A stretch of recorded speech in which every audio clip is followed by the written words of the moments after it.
So one of the things I always hear people, coaches that I'm talking to all around the world, they say the same thing, like, hey, in a playing lesson, you know, my player wants to go out one-on-one with me, they don't want to be in a team. And I'm like, are you kidding me? I'm like, seriously, I'm out here we've got 6 of us today playing, me included, and it's just fun to be out there playing on the golf course. And playing a foursome, it allows you to get at a good pace, to see them play, to compete against each other, and not overload them. If I'm sitting next to Ed in this cart the whole day and I'm just focused on him, his head would blow up through 3 holes.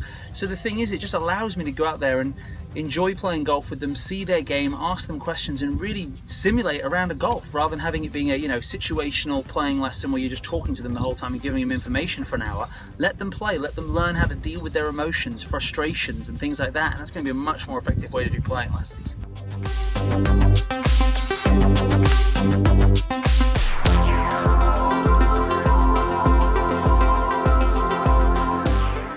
Currently through 3 holes. So G, how many over par are you? 2 over. Ryan, how many? I'm 1 over par. 1 over. Okay. So here's what I want you to focus on now, right? We're working on proximity from the hole. So far, inside of 100 yards, take a look at your proximities that you've been hitting it to the hole. Okay. Look at that distance, and let's just go ahead. Inside 100 yards, we're looking for under 10 feet right now. So what I want you to do is when you get on shots inside 100 yards, I really want you to focus through what we've talked about before is 4K, right? The vision of 4K, like that's how clear and crystal clear the shot's going to be before you hit it. Fully commit, and what I want to see is coming in. So G, I want you to finish it under par, 1 under par to make the cut. So you've got 3 birdies to make. Kayla, we're going to try and shoot even, and we need to, you're 1 under, I want us to be 3 under for the round. Okay, so 4 under from here on in. So the mindset here is I want you to just start taking down flag sticks, right? Seeing the shot, fully seeing the shot, and just trying to give yourself, we've got what, 6 holes to play. Can you have 5 putts in the next 6 holes inside 10 feet? So that's what I want you to change all your focus towards now is, what can I do to get myself in a position to give myself some sort of a 40, 50, 60, 70 yard wedge shot, focus in on it, stuff it. Let's see how many we can get from him here coming in, okay? All right, let's do this.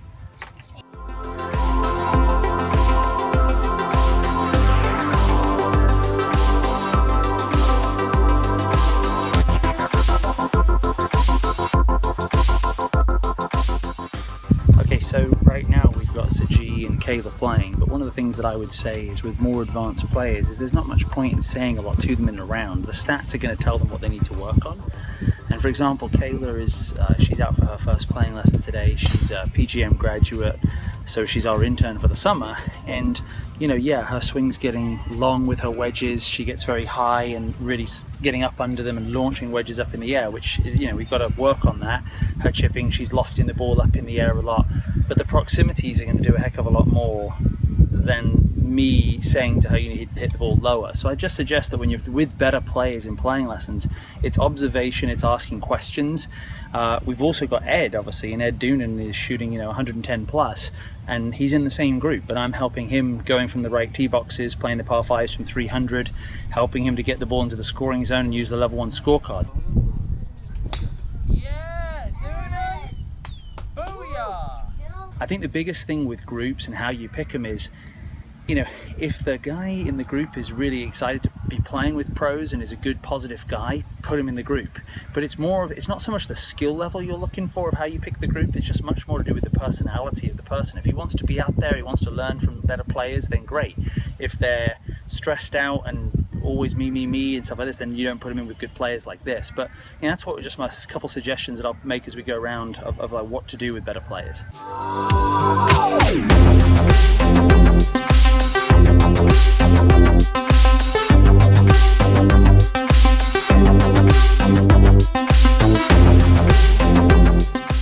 Right, we're just going to go through the group.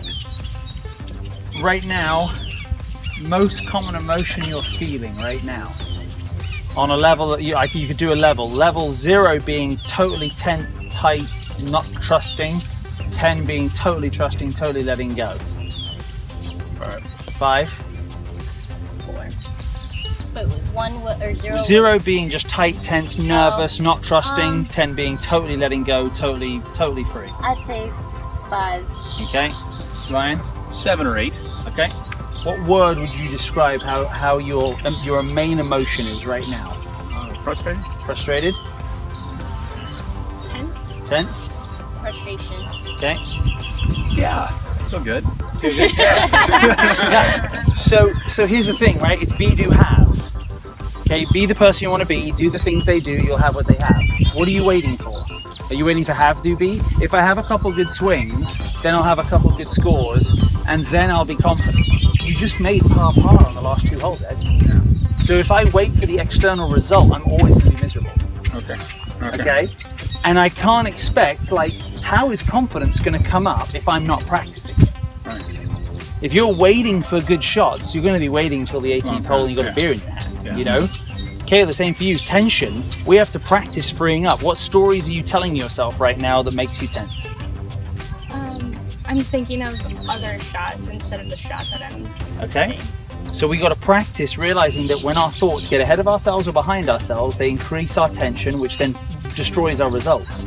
So on the next few holes, all we're going to focus in on is the reason why I gave you that challenge of can you shoot under par is I want to intensify the pressure on you. I want you as a good player, I want you to be like, I got to get to 100 to make the cut. I got to do this. Because what you're going to learn is the real thing to do is now breathe in and go, then I need to focus on this shot even more because I'm too over because I'm not focused on the shot I'm on right now. And I've played some aggressive shots and I haven't pulled them off. Okay, go back into my breathing, go back into visualization, go back into confidence, and I got to be the player that would be 3 under par on the next 6 holes. You can't wait for 3 birdies. Does that make sense?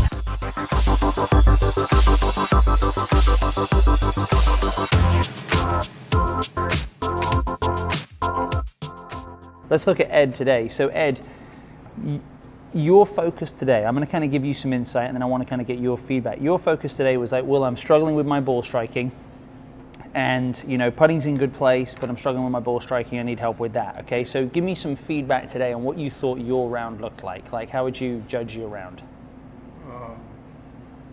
It wasn't consistent, but it seemed like I either hit the ball really good or really bad. Okay. You know, I didn't have a lot of just kind of mediocre. Yep. You know, And where would you say you struggled? Would you say you struggled in the long game or the short game? short game. Short game. You know, so we came in starting off, we shot 51 today from the greens, and we came in with 19 shots entering the scoring zone. 17, 18, or 19, if you add that with 17, 18, or 19, you just shot 34, 36, or 38, right? So we shot 51. It took us 32 shots to get down inside the scoring zone. So a few things that I would say that we saw today. For the first time I've seen you play, you had not quite the relaxing, okay, no big deal, I mishit it. It was almost this expectation. And obviously you've been playing better, now you're bringing expectations to the round, which is bringing tension, and then everything we saw today was tight and you're topping the ball. Yeah. So where I would say is it's not so much of a swing thing, it's a tension thing. It's an expectations before you tee off, because the last time, hey, I shot a 46 and we played off of a further forward tee box, right? And I pushed you back today. So what I would suggest that we focus on in our next round would be, I would want you to play par threes like we've already said. I'm going to just put it on this scorecard here. I play par threes at a maximum of 100 yards. I play par fours at 200 yards and par fives at 300 yards. Because with that, you're easily going to be able to shoot, I would say, mid-80s and enjoy it. And once you do that, we want to move back. But what I think we've seen here is just the tension coming into the golf swing. So what I want you to focus on is taking a divot but making a follow through. Because you do two things. One is you make a follow through and you don't extend the arms out. Or number two is you slam down at it and don't make a follow through. And every time you accelerate through the ball, you hit it beautifully. Yeah. But I would really say now that it's coming into the 100-yard shot. You know, the 50, 70, 30-yard shots. And really what that's got to be is a pitching wedge. So what I'd like you to do on a practice card, you know, your focus right now would be much more based around, I would say, putting, keep doing what you're doing. So do the 4-foot drill, you know, keep on doing that. Lag putting, keep doing what you're doing. So, you know, inside of 50 feet, 18 holes, try and beat 19. For this, I want 8. Chipping, keep on doing what you're doing. Chipping's good, but it's the pitching. So I would say that you start practicing just a 50-yard pitch shot with a pitching wedge. And I want you to just go on the range and I just want you to just hit 20 or 30 of them in a row and just really start to get comfortable with that. Once you get that, then I would have you go ahead and hit the driver. You know, try and hit the fairway 50 yards wide, hit it over 100 yards and hit driver and then go, and I'm going to put in here 50 yard shot, 10 yards wide. So go driver, pitching wedge, driver, pitching wedge, driver, pitching wedge, because you've got to get comfortable with the difference between swinging up on the ball with a driver and hitting down with it on a wedge. But I would say overall, you know, the thing that held you back today would I just say a little bit of tension, and that's the tightness in the golf swing. So the next session I want you to come out to, I would just say that we're going to go ahead and, you know, basically work on 50, 75 yard shots. And then from there, that'll give you the strike down, which we need more with the 7-iron, but you really got the 7-iron and the hybrid nicely today. So one of the things that I always talk about is the idea of tracking stats and, you know, how do I get my players better? And so many people believe that's in an app and in the use of some form of computer. And my thing is that after, well, tens of thousands, more like hundreds of thousands of dollars spent on building software, I've realized that the best way to get players better is by doing it manually, because that's how coaches do it. Stinneth in the NFL, they've got their clipboards. And to me, I think it's really important, you know, to have a player track their information and really create their binder and make it full on. So we've got Saji right here and Ryan, two of our players who are also coaches. And we'll just go ahead and zoom in here, Corey, if you want, and kind of just show it where the vision board isn't on the front. Obviously the vision board to show what Ryan, those are the things he's focused on.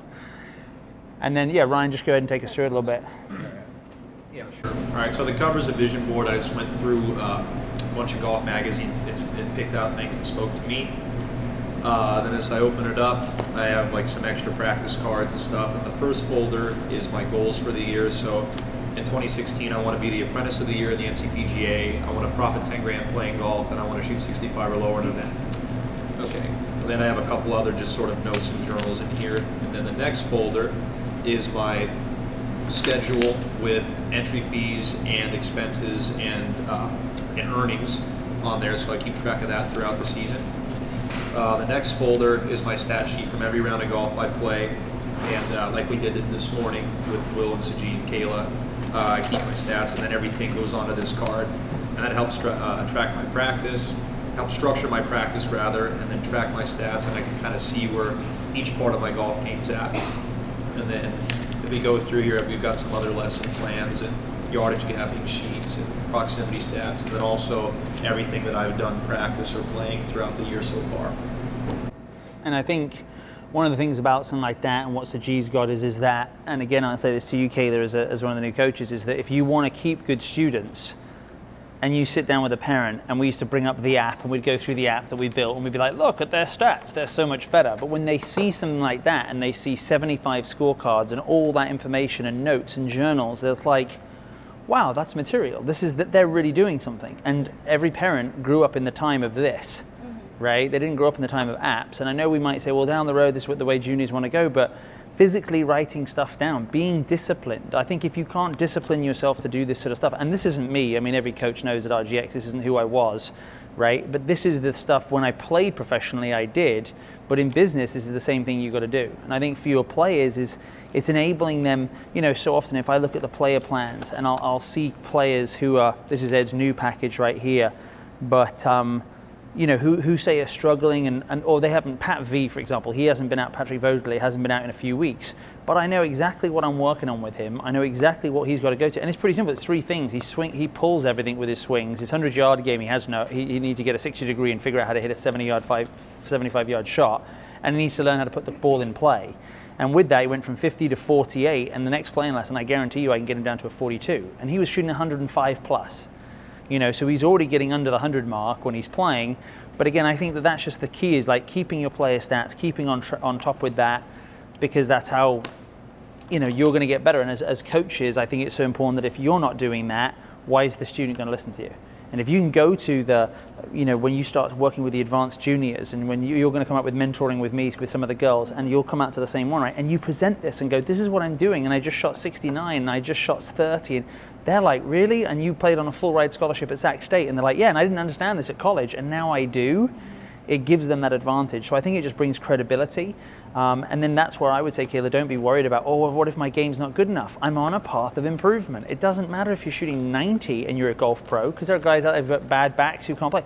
Hey, I'm improving, and I've gone from a 90 down to an 80 down to a 75, and that's as good as I'm going to get, because is a pro who's 75 years old and only hits it 190 yards off the tee box and has got a bad back. Whatever, the idea is you have to be on this same path, because if not, you're disconnected and you're like, well, just go ahead and, you know, swing through and hold the head down. And it's like, yeah, okay, if it was that freaking easy, why aren't you doing it? You know what I'm saying? So I think that's one of the big things.